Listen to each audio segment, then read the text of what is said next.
Good morning, good afternoon and good evening, जो भी जिस समय ये लेक्चर देख रहा है हमारा। आज हम सीए फाउंडेशन का पहला लेक्चर स्टार्ट करने वाले हैं और इस लेक्चर में हम यहाँ पे केवल और केवल सिलेबस के बारे में समझेंगे कि हमारा सीए फाउंडेशन का सिलेबस क्या क्या है और इसमें हम कौन कौन से टॉपिक कवर करने वाले हैं। तो सिलेबस को हम अच्छा हो मैं यहाँ पे ना लिखूँ, बल्कि मैं आपको जो आईसीआई की वेबसाइट है वहीं से जाकर के समझाऊँ कि सीए का जो सिलेबस है वो क्या क्या है, तो वो ज़्यादा बेटर रहेगा। तो यहाँ हम जो बीओएस नॉलेज पोर्टल में आप जाकर के स्टूडेंट के बीओएस नॉलेज पोर्टल में जाकर के आप सीए फाउंडेशन के प्रिंसिपल ऑफ अकाउंटिंग यानी कि जो हमारा सिलेबस चैप्टर है principle and practice of accounting, इसका सिलेबस यहाँ पे जाकर के देख सकते हैं। ये मई 21 एग्जामिनेशन के लिए जो मैं क्लासेस रिकॉर्ड कर रहा हूँ उसका पूरा सिलेबस मैं आपको बता रहा हूँ कि इसमें कौन कौन से चैप्टर्स हैं। जब आप कोई एग्ज़ाम की प्रिपरेशन करते हैं तो सबसे पहला जो आपका काम होना चाहिए वो है, मैं मानता हूँ कि ये आपका सबसे पहला काम होना चाहिए, और वो होता है आपको पता होना चाहिए आपका इसमें सिलेबस क्या क्या है, आपको क्या पढ़ना है, कितना पढ़ना है और किस लेवल या किस हद तक आपको पढ़ना है, ताकि आपको पता चल जाए आपको क्या चीज़ें समझनी है और क्या चीज़ें आपको करनी है। अब ये आईसीआई की वेबसाइट है, क्योंकि जो भी क्वेश्चंस पूछे जाने हैं आईसीआई के इस वेबसाइट के इस मटेरियल के थ्रू ही पूछे जाने हैं, तो ये सारा हमें समझना होगा कि हमारे पास क्या क्या चीज़ें पढ़ने के लिए है। सबसे पहला अगर मैं कहूँ, उन्होंने चैप्टर 1 के नाम से बताया हुआ है थ्योरेटिकल फ्रेमवर्क, यानी यहाँ पे हर चीज़ जो है वो थ्योरी के ऊपर दी हुई है।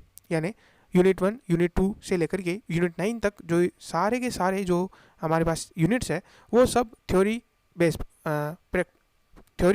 यूनिट्स हैं। अब ये जो पूरा चैप्टर है ये थ्योरेटिकल है, तो हम इसे वैसे कवर नहीं करेंगे, यानी कि मैं इसको एक एक करके आपको चैप्टर नहीं पढ़ाऊंगा, बल्कि मैं इसे एक डायग्रामेटिक फॉर्म में आपको सीधा सा समझा दूंगा, क्योंकि ये ज़रूरी भी है जब आप अकाउंटिंग करते हैं। ठीक है, तो मैं आपको इनके नोट्स जो है वो जितना हो सकते हैं अवेलेबल करवा दूंगा अपनी वेबसाइट पे CA-ShubhamJain.com पे, और बाकी के जो नोट्स है वो मैं आपको साथ ही स्क्रीनशॉट के साथ अवेलेबल करवा दूंगा। यूट्यूब से आप स्क्रीनशॉट ले सकते हैं, और आपको मैं ये इस पे आपको जो है मेन फोकस रखना है, कुछ चीज़ें याद करनी है, ताकि अगर डिट्टो जो क्वेश्चन उठ के आ जाए तो आप उन्हें कर सको। तो यहाँ पे यूनिट 1 से लेकर के यूनिट 9 पे थ्योरेटिकल है, इस पर आपको ज़्यादा वेटेज नहीं देना है, ज़्यादा आपको महत्व नहीं देना है, बट आपको ये समझना है, अंडरस्टैंडिंग पर्पज़ के लिए आपको बहुत ज़्यादा समझना है, बट हाँ रट्टा नहीं लगाना है। दूसरा समझते हैं, अब दूसरा आता है चैप्टर अकाउंटिंग प्रोसेस। अब अकाउंटिंग प्रोसेस आपको सबको पता होगा अगर आपने 11th-12th किया है, अच्छे से किया है, बट अगर नहीं भी पता है कोई दिक्कत नहीं। हम समझते हैं कि अकाउंटिंग प्रोसेस में क्या क्या चीज़ें इंक्लूड है। सबसे पहले आपको जनरल एंट्रीज करनी होती है। आप सबको पता है कि अकाउंटिंग के अंदर अगर हमें सबसे पहला काम कोई करना होता है तो वो है जनरल एंट्रीज। जनरल एंट्रीज का मतलब हो गया आपको वो ट्रांजेक्शन को रिकॉर्ड करना है। ठीक है, और वो रिकॉर्ड करने के लिए हम क्या चीज़ यूज़ कर लेते हैं, वो लेते हैं जनरल एंट्रीज। हर एक चीज़ केवल यहीं आकर के अटक जाती है कि जनरल एंट्रीज के क्या नियम है। इन सारे नियमों को हम पहले ही पढ़ चुके होंगे। अब इन नियमों को आधार बना करके हमें जनरल एंट्रीज करनी होती है, तो यहाँ पे हमें जनरल एंट्रीज सीखनी होती है। उसके बाद उन जनरल एंट्रीज से खातों के अंदर खतौनी की जाती है, यानी लेजर्स के अंदर पोस्टिंग की जाती है। हर एक जनरल एंट्रीज की 2 खाते इफेक्ट होंगे, मिनिमम 2 खाते इफेक्ट होंगे, ज़्यादा हो सकते हैं अगर आपने कोई कंबाइन एंट्री की है, बट 2 खाते तो इफेक्ट होंगे ही होंगे, एक डेबिट साइड में और एक क्रेडिट साइड में। ठीक है, अब उन दोनों खातों को हमें इफेक्ट देना है, और ये इफेक्ट देना ही कहलाता है लेजर्स। लेजर में इसको खतौनी करना यानी पोस्टिंग करना। जब ईयर एंड पे या किसी पीरियड के एंड में हम उन खातों में खतौनी कर देते हैं तो उनका कुछ बैलेंस आएगा। उन सारे बैलेंस को टेबुलर फॉर्म में लिखना, यानी एक एक टेबुलर फॉर्म में हमें जमा देना, ये हमारा कहलाता है क्या चीज़, ट्रायल बैलेंस। यानी सबसे पहले हमने क्या किया, हमने किया जनरल एंट्रीज, जनरल एंट्री हमने की। उसके बाद हमने उनमें जो खाते आए थे, जनरल एंट्रीज में जो खाते आए थे उन खातों में उनकी पोस्टिंग की, जिसे हम बोलते हैं लेजर। और उसके बाद हमने उन सारे लेजर्स को एक टेबुलर फॉर्म में लिखा, और इस टेबुलर को यानी इस टेबल को हमने नाम दिया ट्रायल बैलेंस। यहाँ तक आपको सबको पता है। और ये हमारी 3 प्रोसेस हो गई, सबसे पहले जनरल एंट्री, उसके बाद लेजर, और उसके बाद हो गए ट्रायल बैलेंस। नाउ उसके बाद हम कुछ सब्सिडरी बुक्स जो बनाते हैं, जैसे कि case book, bank book, purchase book, ये सारी यहाँ पे बातें हो जाएगी। और उसके बाद जब ट्रायल बैलेंस बन जाता है तब हम थोड़ा बहुत रेक्टिफिकेशन ऑफ एरर्स, यानी कि अगर किसी तरीके से हमसे कोई मिस्टेक हो गई है, चाहे कोई एरर हो गया है या ओमिशन हो गया है, यानी हमसे कोई या तो एरर हो सकता है या हमसे कोई चीज़ें छूट गई है, जैसे हमने 500 रुपये को 5000 रुपये रख दिया, या तो ये हो गया, या हमसे कोई चीज़ें छूट गई है, हमने 500 रुपये की कोई जनरल एंट्री की ही नहीं, बाद में ईयर एंड पे हमें पता चलता है कि हमने वो एंट्री करनी है, तो वो आ गया रेक्टिफिकेशन ऑफ एरर। ये हो गया कंप्लीट हमारी अकाउंटिंग प्रोसेस। अब ये अकाउंटिंग प्रोसेस अभी अधूरी है, इसके अलावा भी हमें अकाउंटिंग प्रोसेस करनी पड़ती है, जिसमें हम बनाते हैं balance sheet, P&L and final accounts, जिसमें कैश फ्लो स्टेटमेंट भी आता है।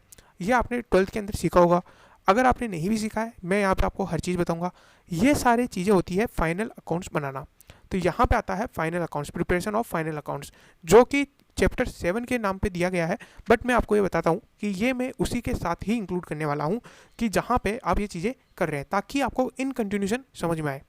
तो हमने क्या किया, सबसे पहले जनरल एंट्री की, लेजर्स बनाए, ट्रायल बैलेंस निकाला, कोई भी रेक्टिफिकेशन था वो हमने किया। उसके बाद हमने फाइनल अकाउंट्स बनाए, जिसमें हम बैलेंस शीट बनाएंगे, P&L बनाएंगे, प्रॉफिट एंड लॉस अकाउंट बनाएंगे, और साथ ही साथ कैश फ्लो स्टेटमेंट बनाएंगे। अब यहाँ आप देख रहे होंगे नॉन मैन्युफैक्चरिंग एंटिटी और मैन्युफैक्चरिंग एंटिटी, इन दोनों के लिए अलग अलग दिया हुआ है।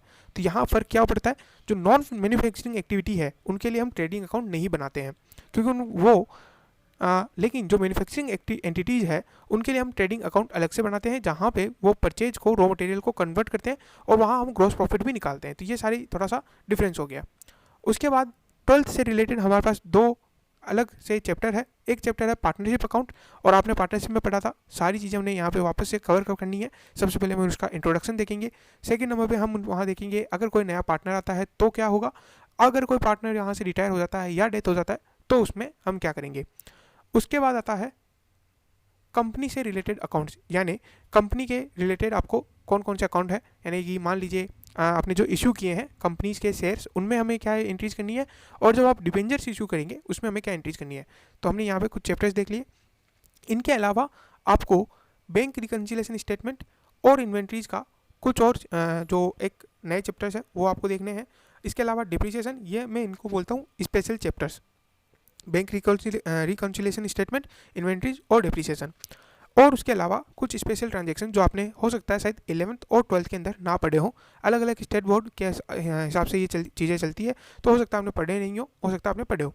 इनमें जो मेनली 5 टॉपिक्स है, पहला है bills of exchange, second number पे है sale of goods on approval on return basis, यानी जब आप माल को लेके जाते हो कि अगर आपको पसंद आए तो रख लेना, ना पसंद आए तो वापस से रिटर्न कर देना, तो ये होगा sale of goods on approval और रिटर्न बेसिस। तीसरा नंबर पर आता है कंसाइनमेंट। कंसाइनमेंट हो गया कि जब आप माल को भेजते हो सामने वाली पार्टी को और वो भी आगे बेचेगी, ठीक है, यानी आपने माल भेजा, अब यहाँ आपने, मैं यहाँ वर्ड कर रहा हूँ, आपने यहाँ बेचा नहीं है, आपने यहाँ भेजा है, तो ये होता है कंसाइनमेंट। यहाँ पे आप उसको, उस पार्टी को माल अपना केवल भेजते हो, बाद में वो पार्टी माल बेचती है। अगर कोई माल बिकने से रह जाता है तो वो आपको वापस रिटर्न कर देगी, बट अगर वो बिक जाता है तो ओके ठीक है, कोई दिक्कत नहीं, बिक गया, आपको उसको आप कमीशन दे देते हो और बाकी पैसा आप रख लेते हो। उसके बाद आता है एवरेज ड्यू डेट, ये मैं आपको उसी समय समझाऊंगा कि ये एवरेज ड्यू डेट क्या होता है और किस तरीके से आपको करना है। एंड फिफ्थ नंबर पे आता है अकाउंट करंट, तो ये भी हम वहीं पे सीखेंगे। तो 5 यूनिट मैं यहाँ बोलूँगा एडिशनल, 3 यूनिट हम बोलेंगे स्पेशल, एक हो गया हमारा अकाउंटिंग प्रोसेस, दूसरा हो गया हमारा पार्टनरशिप, तीसरा हो गया कंपनी अकाउंट्स। तो 3 तो वो मेन टॉपिक जहाँ पे आपका मोस्ट वेटेज जाने वाला है। उसके अलावा हो गया हमारा 3 स्पेशल टॉपिक, 3 स्पेशल और 5 एडिशनल, एंड उसके अलावा हमारा थ्योरीटिकल जो था। एंड एक हम और चीज़ भूल गए थे, वो है financial statement for not for profit organisation. तो ये चीज़ भी है जो कि आपने 12th में देखा था, ज़्यादा बड़ा टॉपिक नहीं है, तो इसे भी हम कवर कर लेंगे। आप इसे भी स्पेशल के अंदर डाल दीजिए। तो मैं यहाँ पे आपको एक बार समराइज में बता देता हूँ मैं इसको किस तरीके से लेने वाला हूँ, तो यहाँ आपको और अच्छे से समझ में आ जाएगा। तो ये हमने लिखा सिलेबस, आप भी एक हेडिंग डाल के लिख लीजिए। एक हमारा हो गया सबसे पहला थ्योरी, सेकेंड नंबर पे हो गया अकाउंटिंग प्रोसेस। अकाउंटिंग प्रोसेस में हमें जनरल एंट्रीज सीखनी है, ठीक है, मैं यहाँ पूरा नहीं लिख रहा हूँ, आप यहाँ पे पूरा लिख लीजिएगा जनरल एंट्रीज। उसके बाद हमें सीखने हैं लेजर्स, उसके बाद हम सीखें बनाएंगे ट्रायल बैलेंस। हाँ, यहाँ पे आप बोल सकते हो कि सब्सिडी बुक्स लेजर्स के अंदर ही आ जाते हैं, क्योंकि सब्सिडरी बुक्स, ठीक है। तो यहाँ हम कैश बुक, बैंक बुक, है ना, परचेज बुक, सेल बुक, इन सब के बारे में बात करेंगे। उसके बाद ट्रायल बैलेंस, इसके अलावा एरर्स का रेक्टिफिकेशन, और उसके बाद हम बनाएंगे यहाँ पे फाइनल अकाउंट्स, जिसमें हम 3 अकाउंट्स बनाएंगे फाइनल अकाउंट्स। तो ये हो गया अकाउंटिंग प्रोसेस के अंदर। उसके बाद आता है हमारा 3rd नंबर पे आता है स्पेशल। तो स्पेशल में हम करेंगे, एक है हमारा बैंक रिकन्सिलेशन, एक है हमारा इन्वेंट्री, एक हमारा डेप्रिसिएशन, और एक हमारा नॉट फॉर प्रॉफिट ऑर्गेनाइजेशन के लिए बैलेंस शीट बनाना। तो ये हमारे स्पेशल ट्रांजेक्शन हो गए। और कुछ एडिशनल जिन्हें मैं बोलता हूँ, 4th नंबर पे आप लिखिए एडिशनल।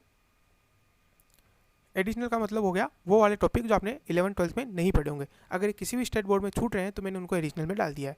इसमें हमें 5 टॉपिक पढ़ने हैं, 4th 5th। इनमें पहला है एवरेज ड्यू डेट, दूसरा है अकाउंट करंट, थर्ड नंबर पर है bill of exchange, and 4th number पे है हमारा, एक मिनट में देख लेता हूँ ताकि मिस्टेक ना हो, bill of consignment and sale of goods on approval basis. तो यहाँ हो गया हमारा consignment and sale of goods on approval basis. और उसके अलावा 5th एंड 6th एक हमारा पार्टनरशिप जो कि सिमिलर है टू द 12th, और एक हमारा कंपनी अकाउंट्स। ठीक है, तो ये 6 चैप्टर्स के अंदर मैं इसको डिवाइड करता हूँ और 6 चैप्टर में फर्दर हमने कुछ क्लासीफाई किया है। जैसे पार्टनरशिप में भी हम 5 चीज़ों में क्लासीफाई कर सकते हैं, इंट्रोडक्शन, उसके अलावा रिटायरमेंट, डेथ एंड डिसोल्यूशन। तो यहाँ पे ये चीज़ें हम यहाँ पे कर सकते हैं। और कंपनी अकाउंट्स में भी हम 3 चीज़ें, इंट्रोडक्शन हो गया, फिर हमारा शेयर्स और डिवेंचर्स, तो यहाँ हम इनको फर्दर क्लासीफाई कर सकते हैं। जैसे जैसे हम इनको कवर अप करते जाएंगे वैसे वैसे हम आपको समझाते भी जाएंगे और ये चीज़ें कवर अप होती जाएगी। तो ये हमारा सिलेबस है, ये आप एक बार देख लीजिए। ठीक है, थ्योरी के कुछ एक टॉपिक्स हैं जिनको हम सीधा थ्योरी में एक साथ कवर कर लेंगे। कुछ एक थ्योरी बाद में आती जाएगी, कुछ एक थ्योरी मैं शुरुआत में बता दूंगा 1-2 क्लासेस में, बट मैं शुरुआत करूँगा 1-2 क्लासेस भी मैं थ्योरी पढ़ाऊँगा ताकि आपको थोड़ा बोरिंग ना लगे। उसके बाद हम अकाउंटिंग प्रोसेस में मूव कर जाएंगे और धीरे धीरे मैं जब जब थ्योरी मुझे समझाना होगा मैं उसी समय आपको वो थ्योरी भी समझाता दूँगा। तो ये हमारा जो वीडियो है यहीं पर हम खत्म करते हैं। नेक्स्ट लेक्चर जो होगा वो आपका फुल फ्लेज लेक्चर होगा जो कि आपके सिलेबस को समझाएगा और आपको एग्जाम के लिए हेल्प करेगा। Thank you very much for listening us. Good day, good bye.